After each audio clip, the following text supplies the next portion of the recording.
Good evening, everyone. My name is E.R. Anderson. I'm the executive director of Charis Circle. Charis Circle is the nonprofit programming arm of Charis Books, and Charis Books is the South's oldest independent feminist bookstore.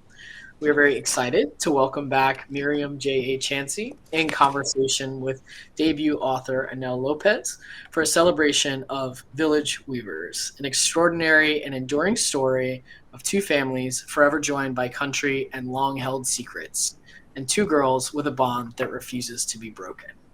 So I'm going to introduce you to Annell López first. Annell is a Dominican immigrant. She is the winner of the Louise Meriwether First Book Prize and the author of the short story collection I'll Give You a Reason, which is just out now from one of our favorite presses, the Feminist Press.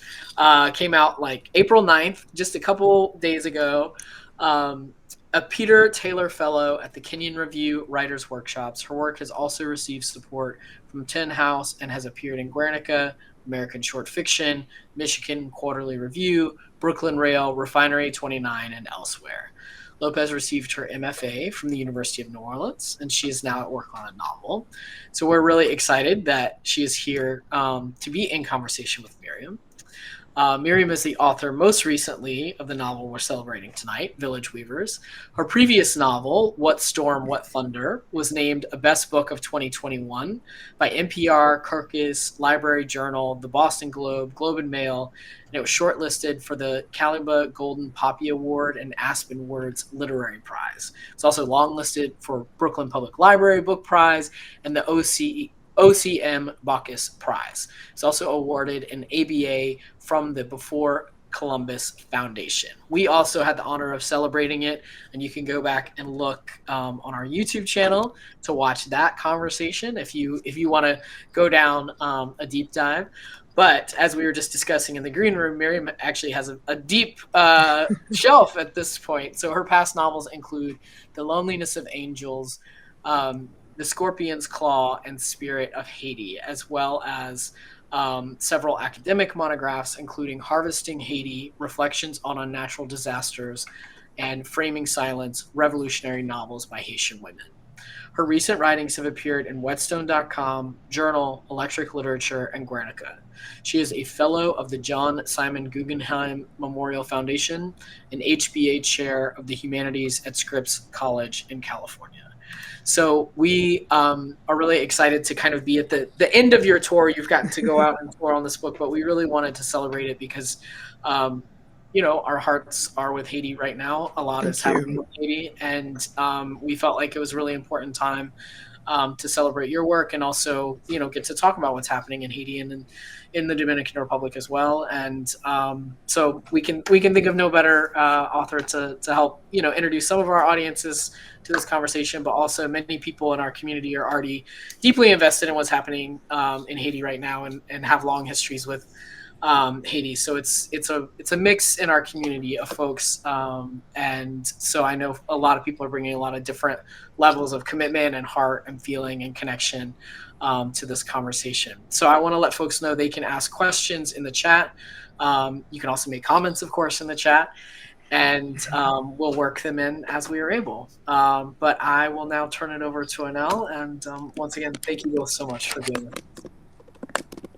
Thank you so much for having us. Thank you for having us. Myriam, thank you for having me, have this conversation with you. First of all, congratulations on writing such a beautiful, moving, and just breathtaking novel. Thank you.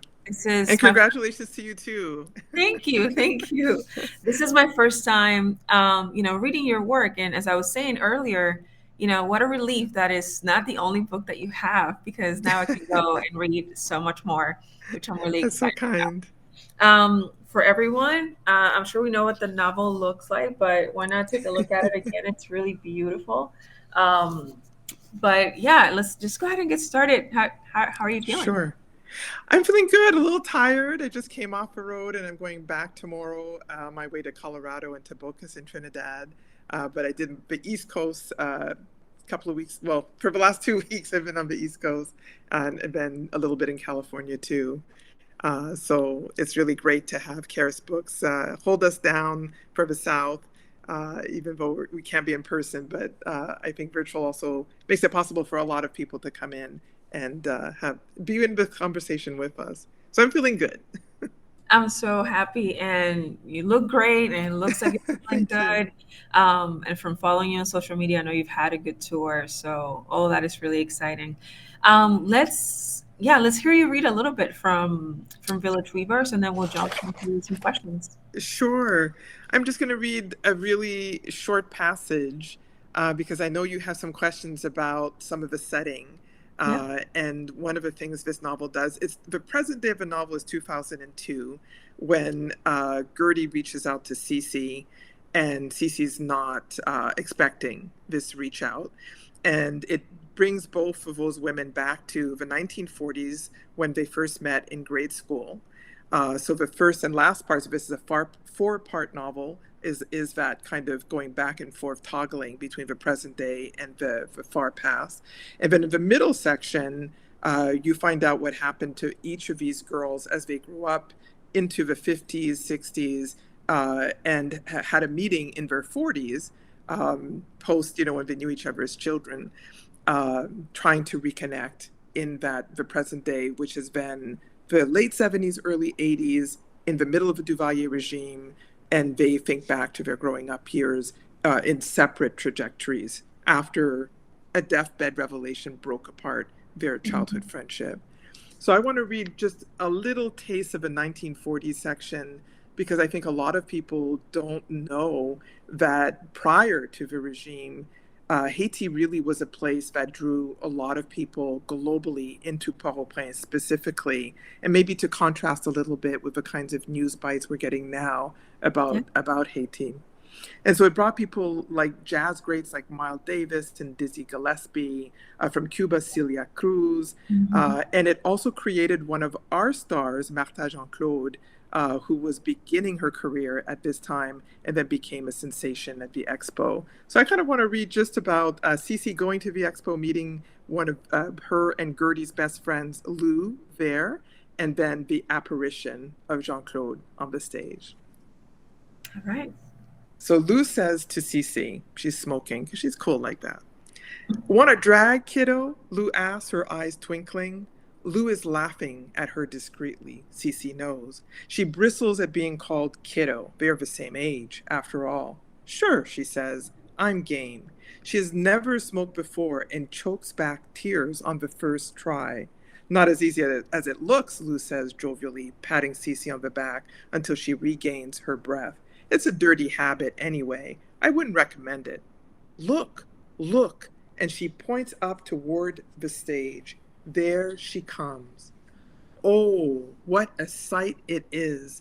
Sisi has never seen anything like it, anyone like her, as resplendent as Martha Jean-Claude, who comes onto the stage with arms wide, smiling from ear to ear in such a way that it makes clear to the audience that she knows she is luminous. The copper skin of her bare arms and shoulders glows from within, and her two-tiered necklace made from carved abalone shells sparkles and gives off a blue hue under the stage lights, which produce a halo effect around her form as if she were a heavenly apparition. She is a peacock with all of her plumage out, with her hair piled high underneath a head wrap that has been swirled around large curls to form a crest atop her head. She wears a light yellow cocktail dress with a form-fitting satin bodice held up by thin spaghetti straps and a billowing taffeta skirt sashed with a multicolored checkered madras cloth. Jean-Claude struts across the stage in heels 2 inches high that make her appear to levitate.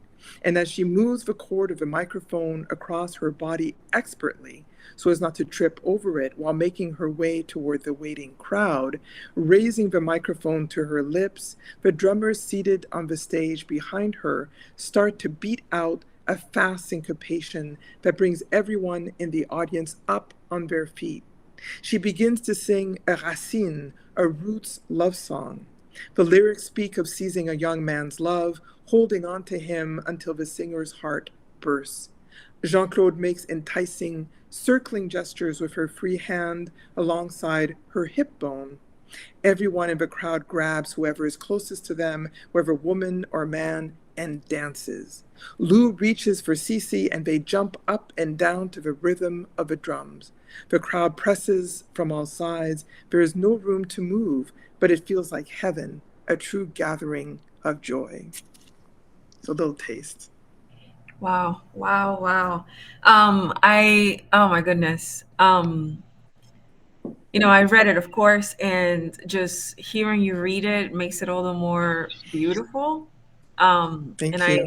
love that passage because, I do want to start with questions about setting, but it's almost irresistible not to, marvel at your prose. Just Thank you. asking, like, just the descriptions and the sentences and the lushness of the language and just like how exquisite that whole scene is. Beautiful. But let's talk about 1940s Haiti. Okay. We'll work our way back to prose. But Okay. I feel like I needed a second just to sit with that, and to That's let good you know though. I'm such a fan. Um, 1940s Haiti, and yeah, tell me a little bit more. I know that there is a lot of it's a very interesting period of time Mhm. for the country. Yeah, And for the other side of the island as well. What a sure.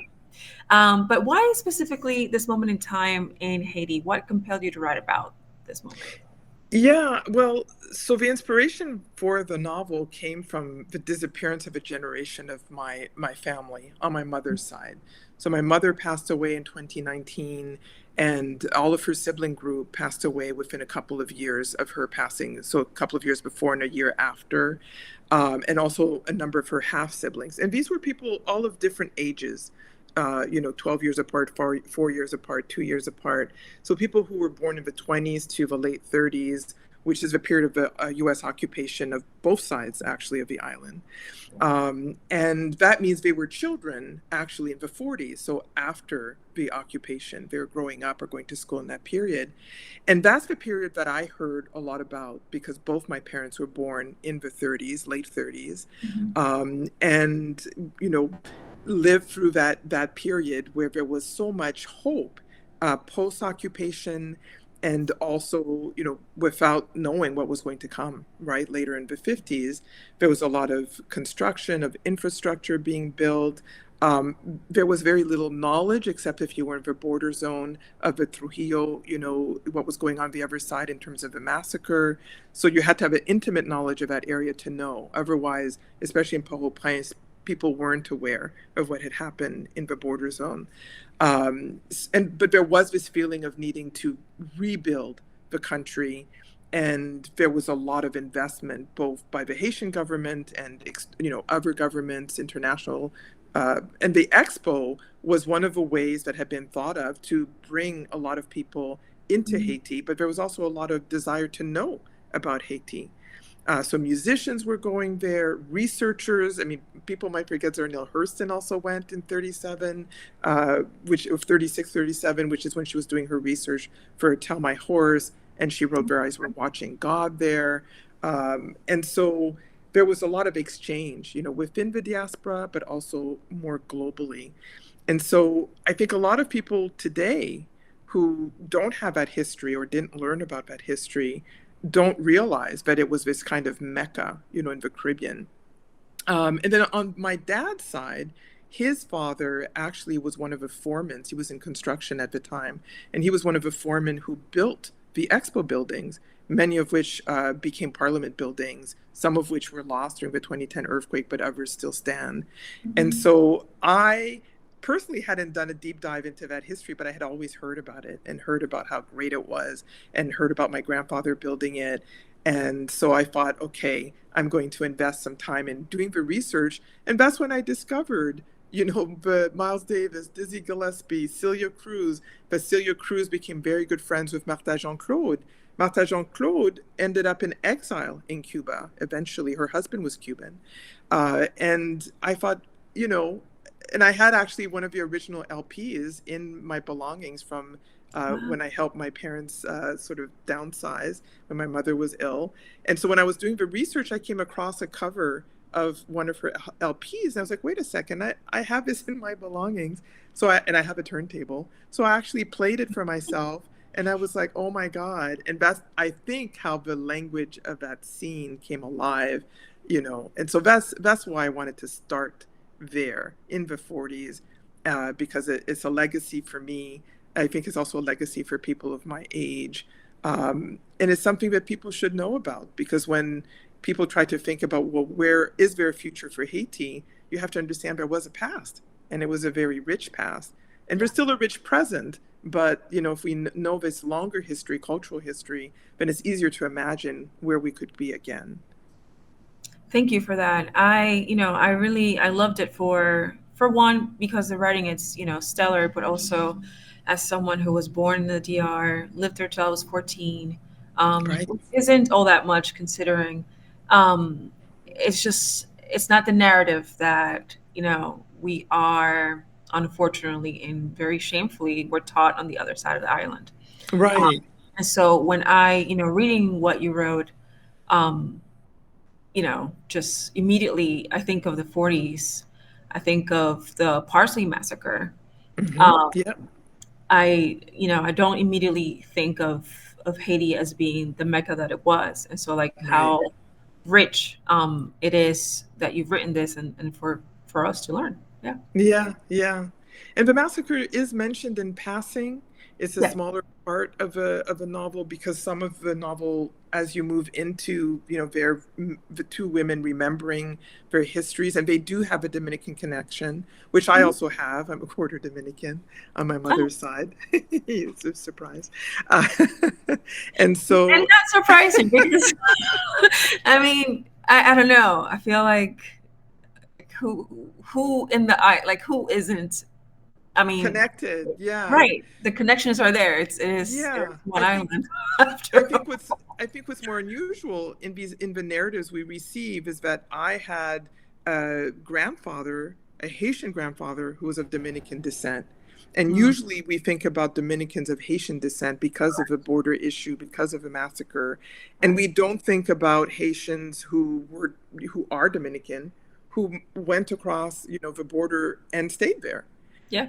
And this is my family history, part of my family history. I'm mostly Haitian, but I have that one grandfather. And so that's also something I wanted to capture. But the massacre is kind of weaved in because of who Gertie will eventually marry, who's a Right. dark skinned Dominican man who's very wealthy, but who is brought into consciousness of his connections, like cousin connections to Haitians, partly because he's often mistaken for being Haitian, Right. but also because a Haitian man who doesn't have papers, who needs help when they're very young, finds him in trouble and initiates him back into voodoo traditions, which are known as Las 21 Divisiones. Hope I said that correctly, Yeah. on the DR side. Yeah. And that brings him into a kind of kinship with David, whom he helps, and David and his wife will later become godparents to his own child. So it's also about responsibility, like how do Mhm. we create a sense of ownership over the island history in a way that we share not only our spirituality, but a sense of accountability for what our governments are doing in our Yes. names. And often, sometimes we're unaware of, or we repeat what we're being told and don't Right. disrupt, those narratives. So that's part of what I'm trying to weave in and out of the story, in terms of where the main characters discover something greater about the island and about their relationship to it. I loved it. I think that it's a much needed perspective. And I would say especially now, but we know that it's a much needed perspective forever. Um, Yeah, I would because think. yeah, right. Unfortunately. Unfortunately. Unfortunately. But I hope that, yeah, what a joy it is to read it now. yeah, I'm hoping that this novel, like other of my novels, will help to kind of change the narrative. Um, you know, what you were asking me at the beginning about how I feel, and I think on the whole the book is being well received, but there are moments where I feel like there's a kind of resistance to the idea that Haitians have broader stories to tell, that it's only a story of tragedy, or violence and so forth. And I really wanted this novel to be much more intimate than some of my past novels, and to bring you into this conversation that these two women are having and how they try to reconcile what separated them, which Right. is not just the secret, but challenges that they have to face about who they are in terms of their identities, in terms of class and color, all kinds of things that then become bigger challenges than the secret that tore them apart to begin with. Right. Right. Um, yeah, I think you've answered a little bit of my next question, which was going to be, source of inspiration. I really love that you ran into that LP that you already own. But I'm curious, um, tell me a little bit about your research, which I'm guessing involved, A listening. lot. Yeah, tell us about the research. 'Cause it can't Yeah, be right back in time. it's not, and I enjoyed it in that there were things. I was born in 1970, so of course there's some overlap with my knowledge of the island in terms of like when Sisi and Gertie get to the 70s. I'm like, okay, I know more about this, but I certainly had to fill in a lot of gaps previous to that. And of course you can't, as a writer, just go on what people have told you. That's the seed. Mm, And then it's okay, how much of this is true?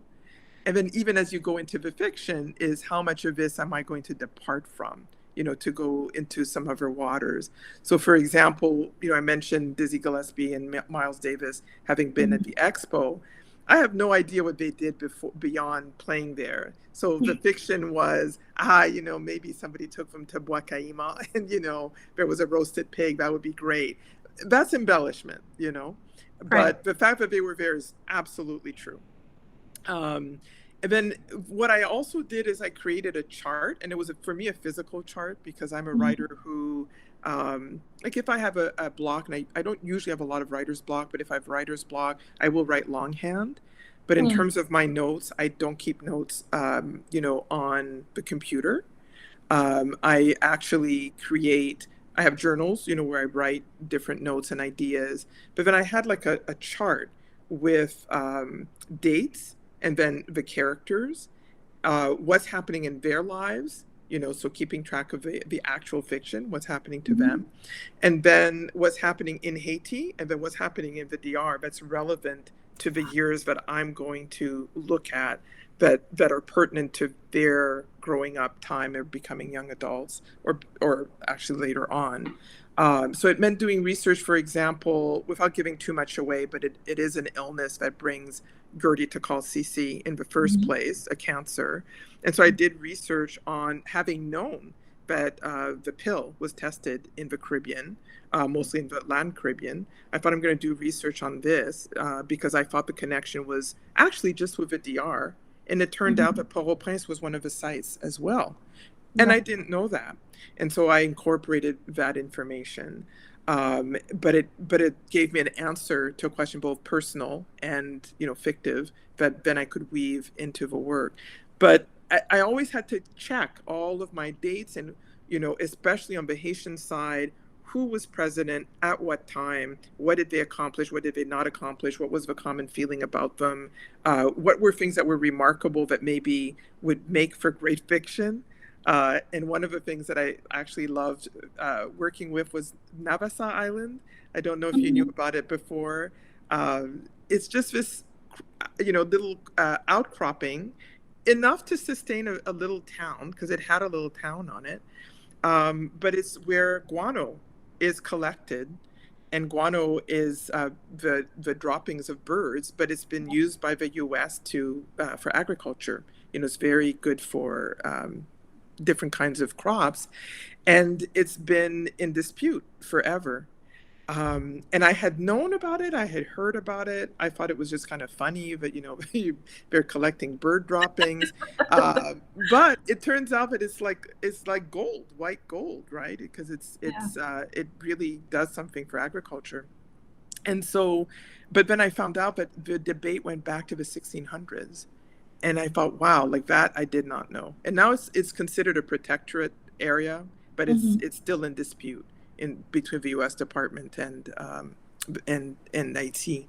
But because I have so many birds flowing through the novel, it became a perfect metaphor. This is why the Yeah. last section of the novel is called Guano, a perfect metaphor for the muck, in relationships, in terms of a history, but also of a personal history that these women had to go through in order to get to their gold, which is how do we love people as they should be loved rather than how we want to be loved or want to give love.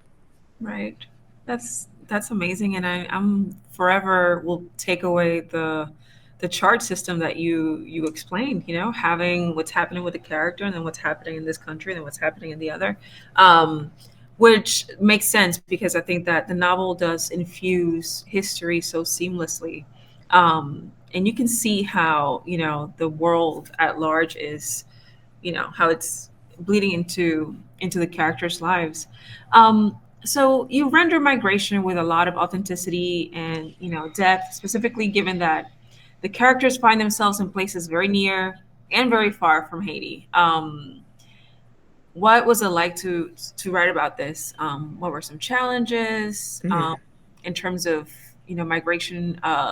Any personal inspiration, or what was that like for you? Yeah, so I used sites that I was familiar with and also that members of my family had lived in.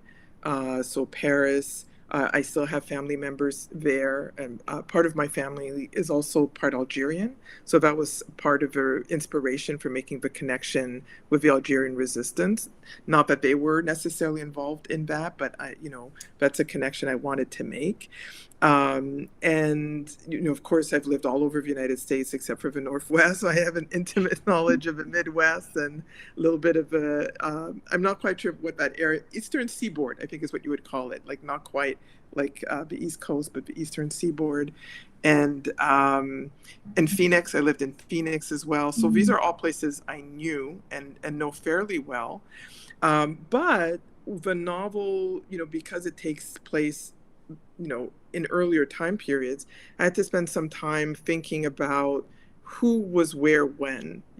Would there have been a Haitian person here at this time Right, in right. these conditions? For the connection to the Algerian resistance movement, I had to really think about, well, what was happening in Paris, and I was aware that there had been this killing of Algerian activists by Parisian police in 71. And so I wanted to make some of these things collide, so that we have the character of Sisi really think through what her allegiances are, or what Right. does allyship mean for her, which is, I think, a kind of maybe a sub-theme in the novel, which is how do you connect to other people when you are an immigrant? How do you relate to others who are like yourself, but unlike in the sense that they might not be from the same place or have the same ethnicity? What battles do you fight? And what are the limits of what you can do as just one person among many? So I really thought about all of these things a lot. And I also thought about what could be available or not available, for example, in terms of food. So Right. Yeah, I mean, Gertie in some ways has an easier time of it because she goes to the DR and then she goes to Florida. So, she has plantains whenever she wants, but Cece is going to Paris at a period where that's not necessarily something that's being imported and eaten there readily.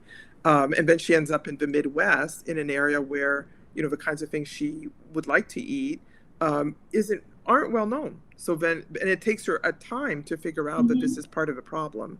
That she needs to seek those things out, even if it's difficult.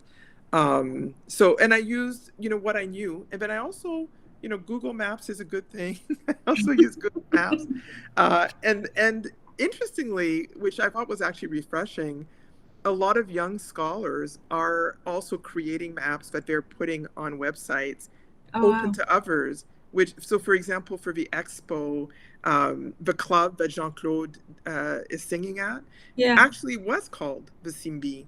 So that was a coincidence that the disco, like the Right. I'm forgetting the right term for it, but the place where she's singing is called the Simbi Club, And I found that in a map of a young scholar who put it on HaitiNet, which people can Google, and you can Google, the expo. And the person has mapped all of the buildings and where everything was. And you can just kind of visit Port-au-Prince in 1949 and see where everything is. That is Uh, incredible. That it's is an really, incredible tool, and what a labor of love. you know, and then for Paris, when Sisi goes to dinner with her to-be husband, Scott, Mhm. I had in mind a particular restaurant where my cousin, who is Parisian, took me when I first went to Paris in my 20s. And I thought this would be the perfect place for them to go, as sort of like insider, outsider people. And I thought, but maybe it didn't exist. And it turned out that this restaurant goes back to the 1940s and has never moved. And I was like, perfect. So they can eat there. That's amazing. And wow, I just love the, just the resources that you've used, from personal experiences to places that you've been to finding unlikely tools. Yeah, that's like, I'm going to use that. Good. Yeah. So we talked a little bit about the DR. You write about the DR with a lot of nuance, and a lot of truth and a lot of honesty, but absolutely a lot of nuance, which I imagine must have been complex given the what we know. It's a very tumultuous history of the island, and Yeah. specifically to call it what it is, the way Haitians have been treated and discriminated against. With that said, I thought that your depictions of the DR had, again, a lot of nuance. And the Thank you. characters, they perceive the DR differently and their experiences vary. What was the process of writing with so much nuance like? And any challenges? Did you feel at any point any sort of, I don't know, was it at any point emotional? Like I can't imagine it being easy. Well, thank you for the question, and I appreciate that. Hearing that it came across as nuanced. I talked to somebody earlier today who thought was trying to figure out how to talk about it. He was saying that he felt like it was very objective, like I wasn't taking sides or condemning, one group or another. And so I'm happy that that's how it comes across. I think whenever I write a novel, I'm always trying to think about displacing myself. Like, of course, there are certain things I want to get to, right? There are certain themes and problems that I want to expose or bring to light. But I have to think through the consciousness of the characters. I have to think, okay, this is what I know about this particular problem. So I know there's a lot of discrimination against Mhm. Haitians in the DR, and I've experienced it myself going to the DR. And experienced it in a complex way because most Dominicans think I'm Dominican until I say I'm Haitian. And then that's when there's a whole other conversation. And it's very difficult. And I lent some of that experience to Cece's character when she goes in to see, like, how would she navigate, this issue. And of course, Gertie doesn't have to navigate it because she's been going to the DR her whole life, at least since her teenage years. So to a certain respect, she thinks she doesn't have to navigate it because clearly Right. when she first meets her husband, she makes the same mistake, that most Dominicans make, even though she's Haitian. So I wanted to show that these are things that are pliable in a certain sense. Mhm. They're learned behaviors that we can unlearn. That sometimes it can take a lifetime to figure out where we've, acquired this kind of information, where it comes from and why.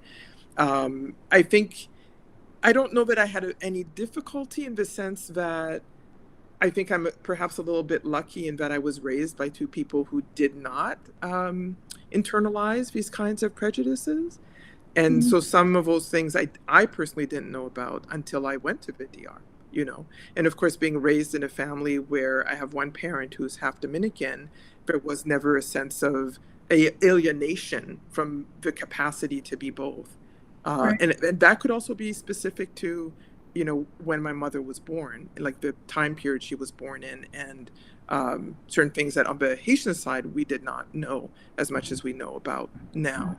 So, so I think, but what I wanted to do was just to stay in that place of nuance that you talk about, which is to show how complex it is, how layered it is, and that sometimes people are not aware that they're replicating certain behaviors For example, like when Sisi encounters, the men, at the resort, where to them this is just normal to check her passport to see that she's Haitian, to think that that's suspicious, and to send her, to a hotel they think is more suited for her, Mhm. and that's about class. And Yeah. as someone else was saying to me, it's about caste. We don't really use that term because especially as Haitians, we have a tendency to think that because of a legacy of a revolution and the 1805 Constitution naming everybody black, that there's no racism. So we say, oh, there's no racism, so therefore we can't have colorism and we can't have classism. But we do have something called caste, which is actually tying, color and class together Right. and Yeah. creating a hierarchy. And so I think I was trying to navigate those hierarchies and to show how they affect the characters and their ways of seeing the world, and then to find some way to resolve that. And of course, that's the culmination of the novel and how they reconcile their own relationship to one another.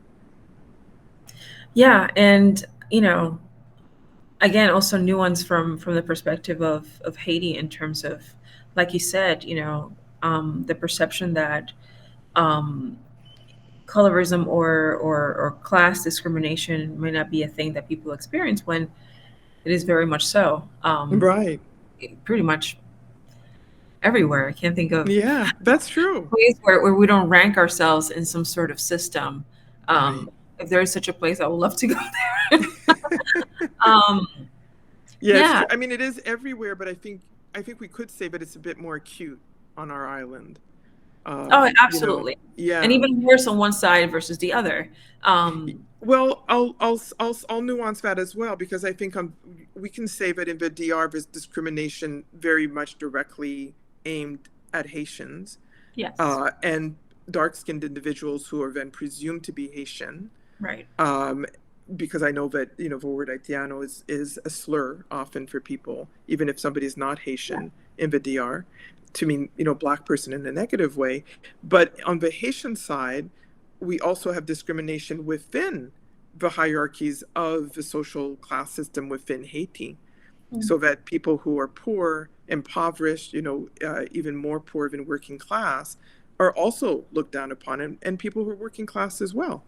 And so part of what I tried to do in the novel to tackle what's happening on the Haitian side with Sisi's family, because Sisi's family is working class, poor, Gertie's family is very wealthy, is to think through the ways in which Sisi is being educated not to replicate these hierarchies, but they're very much present, and she experiences them when she goes to school. And people Yeah. ridicule her clothes because they're hand-me-downs. Right. And I just want to say that I think sometimes people think that we're used to the idea that Haitians are discriminated against, maybe less so that Haitians also discriminate amongst themselves. So I just wanted to clarify that. Yeah. Yeah. Thank you for that. And yeah, I think that the novel is really, not to harp on nuance, but it is nuance in that way, in a really beautiful way. Um, any historical facts that you were surprised to learn about both countries or the island during the 40s and the 50s? So I don't want to preempt you because I can't remember now if you have a question about food, but actually some of the food facts surprised me, because I did a lot of research on food Mhm. on both sides of the island, and I was a little surprised. So, for example, Morir Soñando, the drink, Yes, yes, yes. I was actually surprised as to when it became a well-known drink, which I think is in that late 40s period, and how it crossed over the border, like it was being drunk on both sides. But then we Mhm. have like a carrot milk drink that I didn't find as being as prominent on the DR side.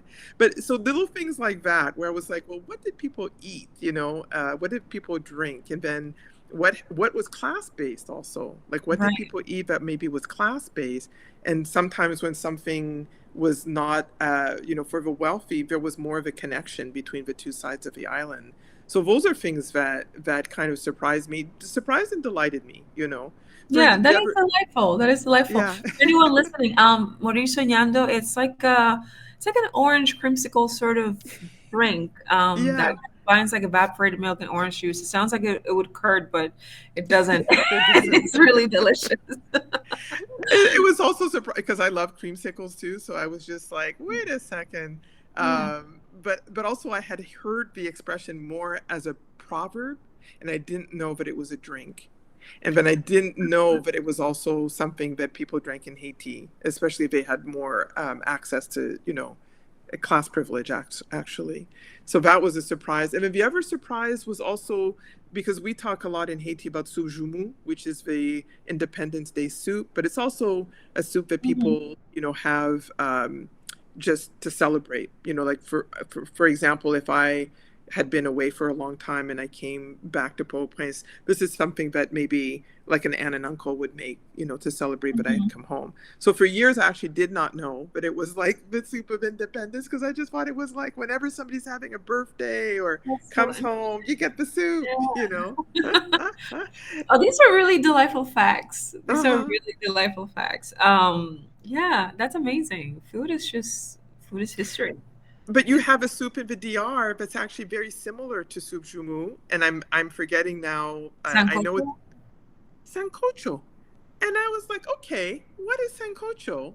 Now, I did taste it. I went to a restaurant, a friend of mine, a Jamaican friend of mine, took me to a restaurant in Brooklyn that had very good sancocho, and it tasted completely different from soup joumou. I was like, no, this is not the soup. It's completely different. But then I did the research, and the base is the same. So Yes. it does taste different. I Absolutely. think the seasonings are different, but if I'm not Yes. mistaken, we both use pumpkin.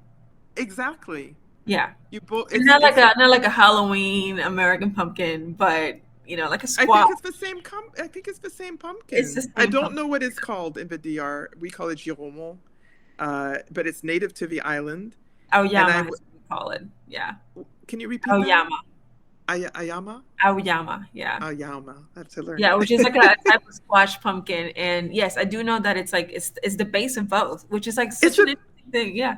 I was so shocked, and then I did the histories for both because this is how I go into like I love doing this kind of research. It doesn't necessarily stay in the work, but I love to really know what I'm talking about. And Mhm. so this is also why when we get to the scenes later in the novel where Gertie is making sure that Sisi gets all the foods, but from both sides of the island because they're reconnecting in their 40s in the DR because it's too difficult to do so on the Haitian side. She's making sure there's everything, on the table that possibly resembles what's in Haiti. Mhm. But, Cece is a little bit offended. She's like, Sancocho is not subjumu. Like, don't try to substitute these things. Right. I mean, it's true. But Um, I was just so intrigued by the fact that they're so similar, but the histories are completely different and the seasonings, like yeah, you say, are completely these things are different. different. Yeah. It's fascinating, and once you sort of start seeing just how everyone, I mean, the entire Caribbean really uses same ingredients. Like Very you similar. taste, I don't know, like Jamaican oxtail. Uh, Hmm. very different from how oxtail is cooked in other places in the Caribbean. Like equally delicious, but the seasonings Just they different. yeah yeah. Um, I'm gonna go down that rabbit hole myself because it's fascinating. So we talked a little bit about how the novel explores colorism, class, privilege.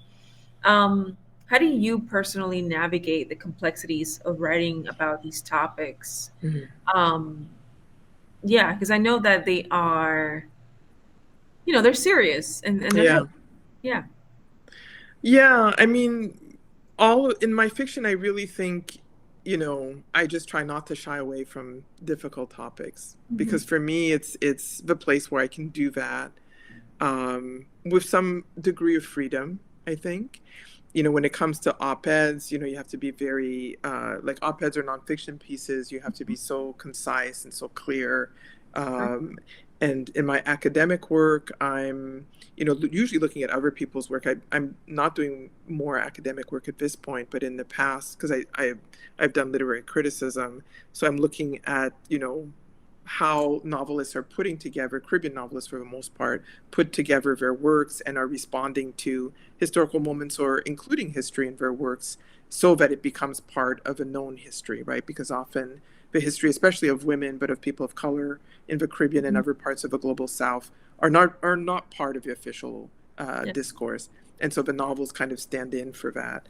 And so I think I sort of continue in that tradition, in that I'm trying to bring into the novels some of the historical, moments that we've discussed today, but also to try to grapple with the more complex problems of different forms of marginalization and how, characters who are in some ways are proxies for ourselves or for readers, Right. also need to grapple psychologically and emotionally with these problems and come out the other end, I I think, better.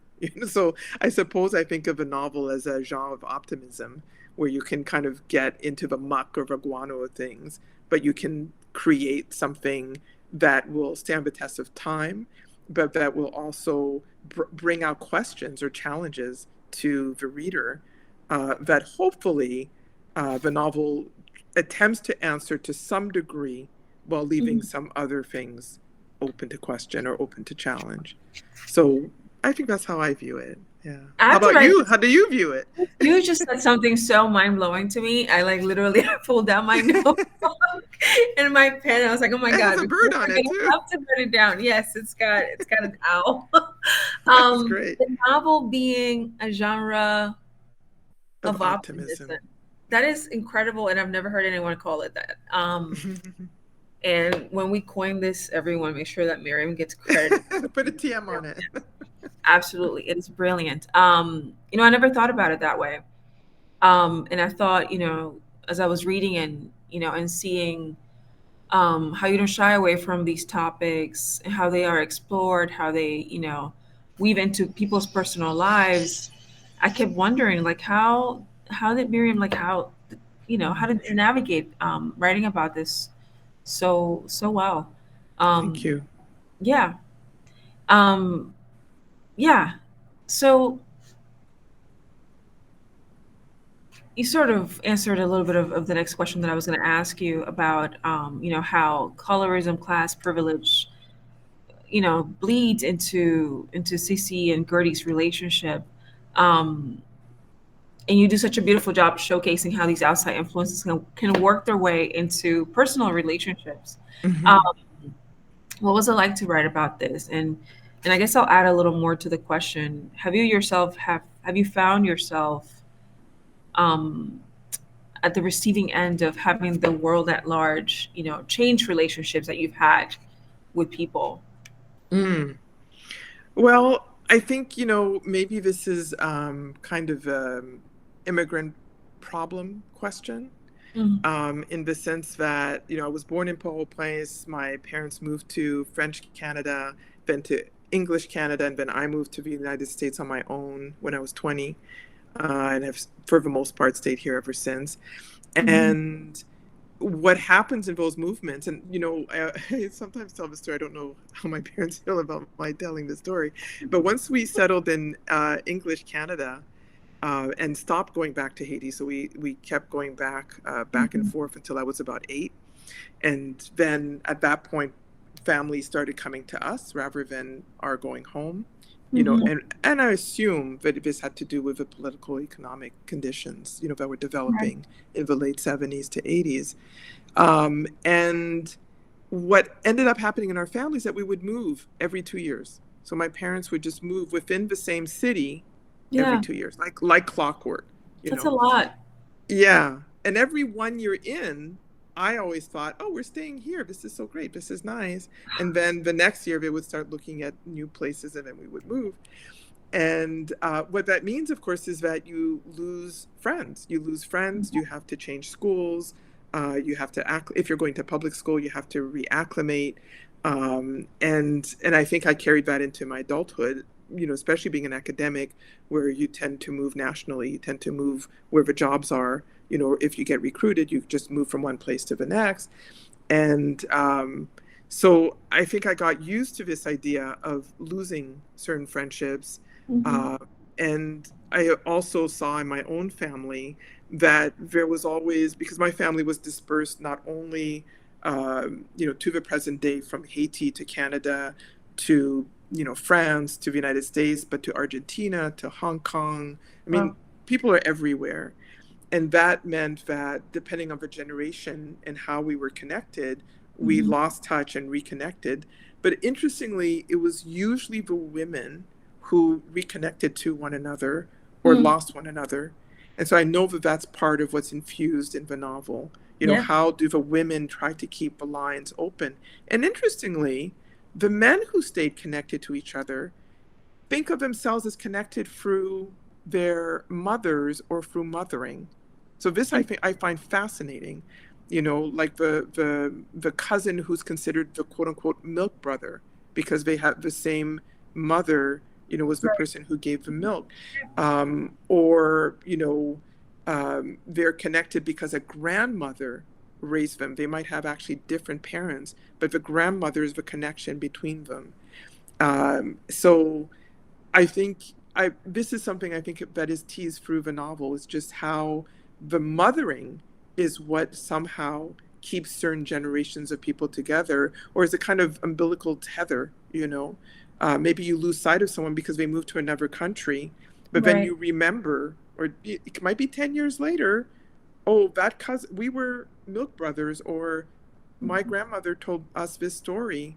Oh, I remember that person. Let me reconnect to this person. They're in Florida now. I'm going to go and connect to them. And so this happens all the time, at least in immigrant families.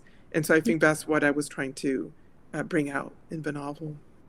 Yeah, I think you capture that really well, and I think that what's interesting hearing you talk about it. I don't want to make generalizations, but it does seem like the burden also falls on women, right? That's Because true too. it becomes a responsibility sometimes to preserve, relationships and to work for those connections. Absolutely. And women seem to be Have always a burden. sort of carrying the all the work. Yeah. Yeah. And since we are on the topic of women, and I know that we are getting closer to the point in time in which I'm going to ask folks to share their questions. Actually, if y'all have questions, I see there's one already typed in, but y'all can type Hmm. this in if you'd like to. So I found myself fascinated by this novel on so many levels. You explore the complexity of women's friendships with so much heart, and I couldn't help. And I think that this really, really stayed with me. Like outside of what the novel meant to me as someone from the island of Hispaniola, I think that thematically, I couldn't help but reflect upon my own experiences with failed friendships. Um, Mm. and I couldn't help but reconsider my actions and the demise of some of close relationships with women. um, Hmm. Tell me about this subject. I know we were just talking about it a little bit. Yeah. And what motivated you to write about it? Like, what inspired you? What did you want the reader to walk away with? And if I may ask you, do you have any sort of failed friendships that you reminisce about or ever think about? Oh, well, as I was saying, I think, there are those friends from childhood that I lost because of all the movements, and I do wonder what happened to them. Some people, because my parents stayed in Winnipeg after we moved there, some people reconnected to my parents, and I was able to find out what had happened to them. But it's just never the same, it's just never the same, which is, I think, slightly different than, a childhood in a place where you share culture, food, maybe family history and wanting to make those reconnections come to life. And I have had cousins, for example, again, female cousins, where we reconnected more, especially after the earthquake, going back to Haiti and checking in with each other in ways that maybe we didn't before 2010. And then as our parents have gotten older and have passed away and we realize we're what's left of the family, we're also reconnecting more. I've forgotten the first part of your question, but I may have answered it already. I'm not sure. Yeah, I think you might have answered it. I was just, wondering, what compelled you to write about friendships Yeah, that we lose and eventually gain. yeah. obviously that. Well, I'll just say this, and then I'm happy to try and see if we can answer. I see there's some questions popping up in Mhm. the chat, the Q&A box, but I can't actually read them all. If you want to, I can't scroll. I don't want to do anything wrong deck-wise. Oh no, I got you. I'm gonna read them out. Okay. Yeah. But what I wanted to say is that one of the hopes I have for readers Hmm. was this idea that it's never too late, that these women, these characters reconnect in their 60s in terms of the ultimate resolution of what happened to them, over the course of their lifetime. And it's just never too late. And I've seen that in my own family. I'm aware of it for myself. It doesn't mean that every friendship has to be picked back up again, Right. but I think that sometimes when there is that connection, a vital connection to someone, it is worth reconnecting, or at least figuring out why it fell apart. And if that can inform you more about your origins, your way of thinking, the things that maybe you take for granted or were taught that maybe you can unlearn, then it's worth the journey. That's my hope for what the book can do for people.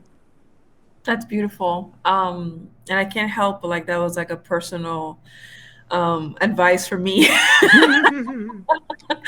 Because I asked it, but also because I just needed to hear it, and I love the sentiment of it not being, you know, of not being too late, and I also love the sentiment that carries across the novel about unlearning.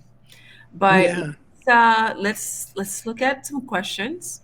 sure. Um, this is from FG. FG says, when weaving in history into your stories, how do you decide what to include?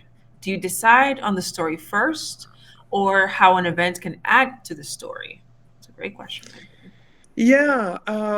So I think as I was explaining a little bit in terms of how I did my research, I had a chart that provided for me the years of my, where my characters were born, how old they were when they started going to school, everything from the beginning of life to death, basically, if they passed away. Don't want to, no spoilers. And along that, continuum were the years that I was going to go into in more depth, teenage Mhm. years, 40s, birth of a child, episode with a child, this kind of thing. And then I correlated that with moments in history, not just in Haiti and the DR, but also when they moved to the United States, like what was happening in different parts of the country, gay liberation movement, things, the Algerian resistance movement in France, things of that kind, and made sure that I had my dates right in terms of what's happening when. So what comes first is the characters, also their trajectory across time. But there are times when I see a connection in history that would Mhm. help me to bring out more of their story, where I might decide, okay, I was going to talk about them at 14, but Harvey Milk was killed in this year, and they have to be this old to experience that news, and so I will change what may have happened to them to a different year. I don't change what I want to reveal about the character, but I might change the year it happens to them. So and then of course then that has to shift who they are at that age, right? So I shift from, maybe it wasn't 14, maybe they were 40. So big shifts in terms of when things are happening to them in their lives. Um, yeah, and then I see there's another question about Yeah, I framing Haiti. Yeah, that's a brilliant question. And thank you for that answer. Yeah. So this is from Rochelle. Rochelle says, I have read three of your novels, and one thing I really love about the stories is the framing of Haiti in context of the wider world. It seems to be a recurring theme. How important, why is this contextualization to you? So I think that's a great question, and thank you for bringing it up, Rochelle, because but I have to say that this is something I've only become more aware of recently because readers have made me aware of it. So I must be doing it consciously because I do it over and over again. Hmm. But I do it more often apparently than other Haitian authors do, in the sense that you will end up in a lot of places in the globe in all of my novels. So for this one, we've already noted the United States, the DR, France, of course, Port-au-Prince. In the last novel, even though it was about the earthquake, we ended up also in Rwanda, and we had a Trinidadian character. There was a Canadian character, very small Canadian, offstage character, but there was a movement to other areas, mentioning of Grenada, Jamaica, in terms of a Grenadian revolution and so forth. And then in previous novels, Loneliness of Angels, we were in Chicoutimi, Quebec, very Quebecois area. Port-au-Prince again, the United States. So this keeps happening, and part of it is that I'm trying to show how Haiti becomes part of a global world. That Haitians are global citizens. In this novel, Village Weavers, it's a little different in that I wanted to start with the idea that the globe was coming to Haiti before people were expelled by the dictatorship and had to leave for either political or economic reasons. But the other point I'm making, which is a more diasporic point, is that we're all connected in various ways, especially people of the global South and of the Caribbean, that we have experienced similar kinds of dynamics, whether it has to do with colonization or neo-colonization, but also that we have very, very rich cultures aside from that colonization. And that's really the point I'm trying to get to. That's incredible. We have a couple more. Okay. I can't see them. Okay, awesome. What do you want to get across to readers as a Haitian author? I think just the last point that Haiti, we have a lot of different stories to tell. Yeah. That it's not only stories of despair, though that exists as well, and those stories are also important. That we're a very complex society, and I just hope there are more and more Haitian authors, both within Haiti and across its diaspora, who are able to tell their stories and get published. And there are also now a lot of filmmakers, Haitian filmmakers, especially in the diaspora, who are creating narrative through film. And so I think the more stories there are, the more people will be informed about Haiti. And that's important to me because the more people are informed about Haiti, the more informed decisions they can make in their own countries about their elected officials, about where their money goes if they want to give to NGOs, and contribute to a healthy Haiti rather to a continued kind of erosion of the culture. Thank you for that, Myriam. And last question from Rochelle. Rochelle says, I was very curious to know more about the clinical trials of hormonal contraceptives in Haiti, but was unable to find much information about it online. But recently I saw a few studies with pushes to make birth control more accessible in Haiti. I am curious as to whether the clinical trials is something embedded in the collective memories of Haitians and how that affects the acceptance of this new push. Oh, what a great question. Great question. So actually, there is no such memory that I know of.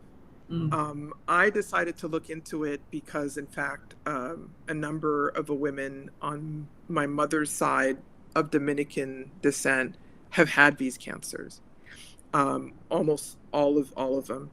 And so I thought this is not a coincidence, that it's not the Haitian descended family members, it's all the Dominican descended family members, including my mother, who have had multiple cancers, all of which are genetically linked. So they're not occasional cancers in terms of like the environment or behavioral or something of that kind. And so I knew, because I have spent some time in Puerto Rico and some other areas and know scholars, who work on reproductive issues. I knew there had been trials in Latin America and Latin Caribbean.